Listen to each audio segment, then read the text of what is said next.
नमस्कार दोस्तों, study with maths channel पर आप सभी लोग का स्वागत है। और देखिए, पहली खबर ये है कि यूपी हालात से केंद्र चिंतित, आज रात से 35 घंटे का कर्फ्यू। तो चलिए दोस्तों, आगे बढ़ने से पहले चैनल को सब्सक्राइब करके बगल में दिए हुए घंटी के आइकन को प्रेस कर लीजिए ताकि आपको हर एक वीडियो को नोटिफिकेशन मिलता रहे। अब देखिए, आगे देखते हैं हम लोग। बिना मास्क पहली बार 1000 और दूसरी बार 10,000 रुपये जुर्माना। तो सरकार बहुत सख्त हो रही, देखिए होना चाहिए। उत्तर प्रदेश में कोरोना संक्रमण का प्रसार रोकने के लिए हर रविवार को पूरे राज्य में 15 मई तक साप्ताहिक बंदी रखने का ऐलान किया गया है। शनिवार रात 8 बजे से सोमवार सुबह 7 बजे तक के लिए 35 घंटे की पाबंदी शुरू हो जाएगी। इस दौरान केवल स्वच्छता, सैनिटाइजेशन एवं जरूरी वस्तुओं के लिए छूट होगी। मास्क न लगाने वालों से भी सख्ती से निपटा जाएगा। पहली बार बिना मास्क पकड़े जाने पर 1000 और दूसरी बार 10,000 रुपये का जुर्माना वसूल किया जाएगा। प्रदेश के कई जिलों में रात्रि कर्फ्यू पहले ही लागू है। उधर केंद्र सरकार ने शुक्रवार को यूपी और छत्तीसगढ़ में संक्रमण की समीक्षा के दौरान हालातों पर चिंता जताई। केंद्र सरकार ने यूपी और छत्तीसगढ़ में कोरोना के बढ़ते मामलों को देखते हुए कंटेनमेंट जोन और टेस्ट, ट्रैक व ट्रीट, जांच, पहचान व निगरानी की रणनीति पर काम करने के निर्देश दिया है। साथ ही यूपी को आईसीयू बेड बढ़ाने, एम्बुलेंस की संख्या बढ़ाने के लिए कहा है। केंद्रीय गृह सचिव अजय भल्ला और केंद्रीय स्वास्थ्य सचिव राजेश भूषण ने दोनों राज्यों के अधिकारियों के साथ इस बारे में अलग अलग समीक्षा बैठक में ये निर्देश दिए। वहीं मुख्यमंत्री योगी आदित्यनाथ ने मास्क नहीं पहनने वालों के खिलाफ बड़ी कार्रवाई का निर्देश दिया है। इसके बाद अपर मुख्य सचिव गृह अवनीश अवस्थी ने निर्देश दिया, मास्क न लगाना सुनिश्चित करने के लिए जिम्मेदारी स्थानीय स्तर पर थानेदारों की होगी। इसके पालन में विफल रहने पर संबंधित थानेदार के खिलाफ कार्रवाई की जाएगी। तो देखिए, और खबर देख लेते हैं। फिरोजाबाद में आज रात 9 बजे से रात्रि कर्फ्यू। सुहागनगरी से शनिवार रात रात्रि कर्फ्यू रहेगा। इसका समय रात्र 9 बजे से सुबह 6 बजे तक रहेगा। डीएम चंद्र विजय सिंह ने देर शाम आदेश जारी किया। आगे देखिए, ब्रज में कोरोना से 6 की मौत।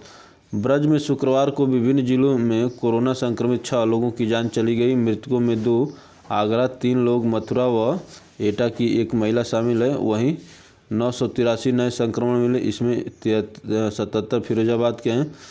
5 स्तरीय रणनीति अपनाएं। सभी जिलों में जांच बढ़ाते हुए कम से कम 70% RT-PCR टेस्ट किए जाएं और घनी आबादी वाले ज़्यादा संक्रमण इलाकों को में रैपिड एंटीजन टेस्ट किए जाएं। रैपिड एंटीजन टेस्ट की निगेटिव रिपोर्ट वाले लोगों को भी अनिवार्य रूप से RT-PCR जाँच की जाए। संक्रमित लोगों की प्रभावी संवत्स पहचान, कंटेनमेंट में सब लिखा गया शक्ति, प्रभावी रूप से चिकित्सीय देखभाल, निगरानी और कोविड सुरक्षा। ये पात्र लोगों को 100% टीकाकरण की समयबद्ध योजना बनाएं, खासकर ज़्यादा फोकस वाले ज़िले में। चलिए देखिए, सभी बोर्डों के स्कूलों में 20 मई तक परीक्षाएं नहीं। तो राज्य के सभी शिक्षा बोर्ड से मान्यता प्राप्त विद्यालयों को आंतरिक और गृह परीक्षाएं 20 मई तक स्थगित कर दी है। माध्यमिक शिक्षा बोर्ड ने शुक्रवार को इसका शासनादेश जारी किया। रिकॉर्ड 27,426 नए मरीज। प्रदेश में 24 घंटे में 27 नए मरीज में लखनऊ में रिकॉर्ड इतने, प्रयागराज में इतने, वाराणसी में इतने और कानपुर में इतने नए केस दर्ज किए। इस दौरान लखनऊ में 35 समेत ये सब खबर है। देखिए, प्रयागराज में कोरोना पीड़ितों को इलाज के लिए लेकर जाते परिजन। तो ये खास तौर से बूढ़े और लड़कों पर ये ज़्यादा प्रभावी है। हर जरूरतमंद को भरण पोषण भत्ता मिलेगा, मुफ्त राशन। प्रदेश सरकार ने महामारी से उत्पन्न परिस्थितियों का सामना कर रहे जरूरतमंद लोगों को भरण पोषण भत्ता देने की तैयारी फिर शुरू कर दी है। लोगों को निःशुल्क राशन भी देने की योजना। सीएम योगी ने इस संबंध में कार्ययोजना बनाने के निर्देश दिए हैं। रक्षा अनुसंधान विकास लखनऊ में करीब 600 बिस्तर वाले 2 कोविड अस्पताल बनाने का काम अगले हफ्ते शुरू कर देगा। कोविड से संबंधित सभी सुविधाओं एवं तकनीकों से लैस इन अस्थायी अस्पतालों का खर्च DRDO वहन करेगा। तो ये रही। चलिए अगली खबर पर चलते हैं दोस्तों। तो आप लोग भी इसमें सहयोग करें सरकार का, और फाइनली आप लोगों को भी फायदा होगा। अगली खबर है, योग्य उम्मीदवार जल्द करें आवेदन। हिमाचल प्रदेश सचिवालय में चतुर्थ श्रेणी कर्मचारी की पोस्टिंग के लिए कुल पद 42 हैं और उम्र जो है 18 से 45 और हिमाचल प्रदेश सचिवालय इसका कार्य 10वीं पास होना जरूरी है इसमें नियमानुसार। और अंतिम आवेदन तिथि 6 मई 2021 है। ऑफलाइन आवेदन है दोस्तों। चलिए अगली खबर पर चलते हैं। अगली खबर संघ लोक सेवा आयोग द्वारा असिस्टेंट कमांडेंट भर्ती परीक्षा 2021 की है। इसमें कुल 159 पद हैं और सेंट्रल आर्म पुलिस फोर्स में असिस्टेंट कमांडेंट की भर्ती होती है। इसकी उम्र सीमा है 20 से 25 वर्ष, तो कम उम्र वाले और इसमें आवेदन कर सकते हैं। आवेदन शुल्क 200 रुपये है। पात्रता स्नातक एवं आवेदन महिला एवं दोनों पुरुष के लिए है। लिखित परीक्षा पेपर 1 और पेपर 2 शारीरिक मापदंड और आवेदन की अंतिम तिथि है 5 मई और परीक्षा है 8 अगस्त 2021 को। तो ये एक बहुत अच्छी परीक्षा होती है। चलिए अगली खबर पर चलते हैं दोस्तों।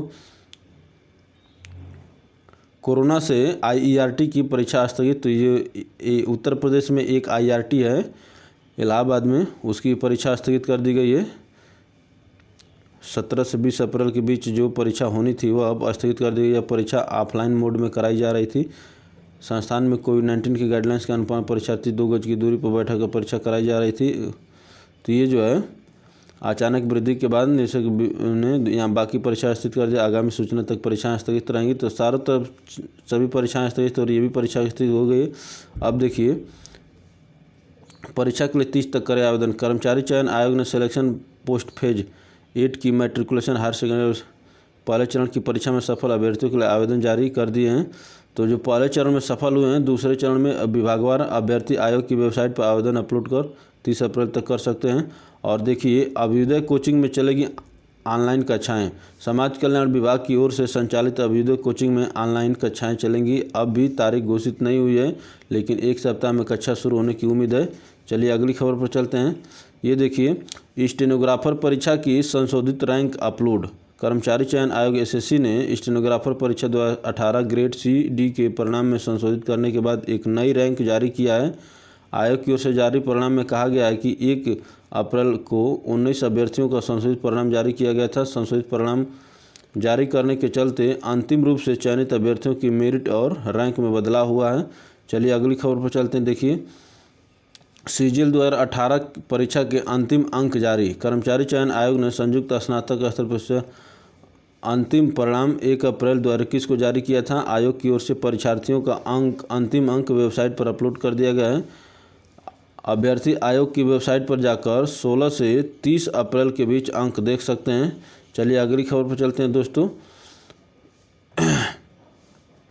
अगली खबर यह है कि स्कूलों में शिक्षकों को बुलाने से बड़ा कोरोना का खतरा। कई स्कूलों के शिक्षक हो चुके हैं संक्रमित, कुछ की मौत। इसके बावजूद सबक लेने को तैयार नहीं प्रबंधन। तो ये रामपुर का अर्चना संक्रमण में खुला है स्कूल।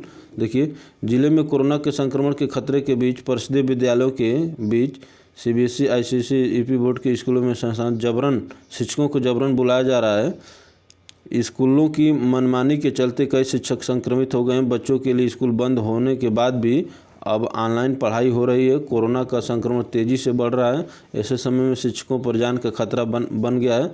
शिक्षक नौकरी पर खतरा देखकर कोरोना संकट के बीच जान खतरे में डालकर स्कूल जा रहे हैं। तो ये जो है ये शिक्षक वर्ग जो है मांगा कई स्कूलों में शिक्षक वर्ग जो है कहा है कि इसके लिए भी स्कूल बंद कर दिए। चलिए अगली खबर पर चलते हैं। बोर्ड परीक्षार्थियों के लिए लागू करें ऑनलाइन परीक्षा का विकल्प। देखिए अभिभावकों शिक्षकों ने कहा परीक्षा निरस्त करना ठीक नहीं, ऑनलाइन असेसमेंट करके दे नंबर। कोरोना संक्रमण को देखते हुए प्रदेश सरकार ने 10वीं एवं 12वीं बोर्ड परीक्षाएं स्थगित कर दी हैं। परीक्षा स्थगित करने के निर्णय से परेशान अभिभावक शिक्षकों प्रधानाचार्य एवं छात्रों ने ऑनलाइन परीक्षा का विकल्प देने की मांग की है। परीक्षार्थियों की मांग है कि जिस प्रकार इलाहाबाद विश्वविद्यालय सहित दूसरे संस्थान अपनी कॉपी देकर छात्रों को परीक्षा में शामिल कर रहे हैं, उसी तरीके से CBSE और EP बोर्ड के बच्चों की भी ऑनलाइन कॉपी जमा करने की व्यवस्था कर परीक्षा करा सकते हैं। चलिए परीक्षा बाद में होती रहेगी, पहले जान बच जाए। चलिए अगली खबर पर चलते हैं दोस्तों। फंस सकती है माध्यमिक स्कूलों की शिक्षक भर्ती। लंबे इंतजार के बाद शुरू हुई भर्ती कोरोना की वजह से समय से पूरी होने में संदेह। देखिए प्रदेश सरकार की ओर से सहायता प्राप्त माध्यमिक शिक्षा विद्यालयों में खाली पदों पर लंबे समय के इंतजार के बाद भर्ती की घोषणा की गई। प्रदेश में पंचायत चुनाव और कोरोना संक्रमण के चलते जूनियर हाई स्कूल की शिक्षक भर्ती स्थगित की जा सकती है। अब कोरोना संक्रमण के चलते उत्तर प्रदेश माध्यमिक शिक्षा बोर्ड और टीटीपीटी परीक्षा में भी देरी हो सकती है। तो ये सभी पर इस समय कोरोना ही सबसे प्राथमिकता में है, तो ये सब तो होना ही है। चलिए अगली खबर पर चलते हैं। शिक्षा बोर्डों से मान्यता प्राप्त स्कूलों में परीक्षाएं रद्द, ये सभी परीक्षाएं रद्द हो गई हैं। चलिए अगली खबर पर चलते हैं। IT कंपनी 1 लाख युवाओं को देगी नौकरी। तो TCS, इन्फोसिस, विप्रो और HCL के टेक की बड़ी तैयारी। 5 साल में 90% तक बढ़ेगा महिला उद्यमियों को कारोबार। तो इसमें देखिए ये नौकरी देने की बात की जा रही है और बात होती रहती है, देखिए धरातल पर आता है कि नहीं। देश में IT क्षेत्र की 4 दिग्गज कंपनियां चालू वित्तीय वर्ष में करीब 1 लाख युवाओं को रोजगार देंगी। TCS, इन्फोसिस, विप्रो और HCL टेक ने 21-22 में बम्पर भर्ती करने का ऐलान किया है। कंपनी पिछले वित्तीय वर्ष से 45% ज़्यादा रोजगार देगी। तो चलिए रोजगार जब आएगा तो देख लिया जाएगा। CISDE बोर्ड की 10वीं 12वीं की परीक्षाएं भी स्थगित, तो सभी स्थगित हो गई हैं, इसमें कहने की बात नहीं है। चलिए अगली खबर पर चलेंगे हम लोग। जिसको देखना होगा वीडियो को पास करके देख लेगा। मैं ये न्यूज़ को फ्लैश कर दे रहा हूँ। चलिए फंस सकती है। ACF RFO रिजल्ट जारी बना रिकॉर्ड। तो RFO के 12 पदों पर अभ्यर्थियों को किया गया चयनित। ये UP लोक सेवा आयोग द्वारा रिजल्ट जारी किया गया 12 सहायक वन रक्षक अधिकारी पर। UP PSC ने 6 माह में आयुक्त कर ली पूरी भर्ती परीक्षा। भर्ती की मेरिट में नीतीश कुमार ने टॉप किया है, तो इसको हम लोग पहले ही देख चुके हैं। चलिए अगली खबर पर चलते हैं। मात्र कुछ बीमारों को ऑक्सीजन देने में पूरा सिस्टम बिखर गया। सोचो पूरे संसार को ऑक्सीजन देने की व्यवस्था कैसी होगी। ईश्वर को धन्यवाद दो और एक वृक्ष लगाओ। तो इसमें देख रहे हैं कि कोरोना समय में ऑक्सीजन सबसे मुख्य। देखिए यहाँ पर एक न्यूज़ सर्कुलेट हो रही है। बच्चा बोला पैसे नहीं है तो मास्क फ्री में दे दूंगा। माँ ने कहा लोगों को मदद की ज़रूरत है। तो इससे आप सभी लोग सीखिए। चलिए अगली खबर पर चलते हैं हम लोग। अगली खबर पर इधर है, देखिए फिर 2 लाख नए केस, अब 24 घंटे ऑक्सीजन की आपूर्ति। कोरोना स्वदेशी टीके कोवैक्सीन का उत्पादन जून तक होगा दोगुना। तो देश में दूसरे दिन भी 2 लाख से ज़्यादा कोरोना वायरस से संक्रमित मरीज मिले। इस बीच केंद्र सरकार ने देश के स्टील उद्योगों में इस्तेमाल होने वाली ऑक्सीजन के अस्पतालों में भी इस्तेमाल करने की इजाज़त दे दी है प्रधानमंत्री। तो ऑक्सीजन की व्यवस्था की जा रही। चलिए अगले खबर पर चलते हैं दोस्तों। तो आज के लिए इतना ही, धन्यवाद। मिलते हैं फिर अगली खबर पर। सब लोग देख लीजिए इसको। चलिए आज के लिए इतना ही, धन्यवाद।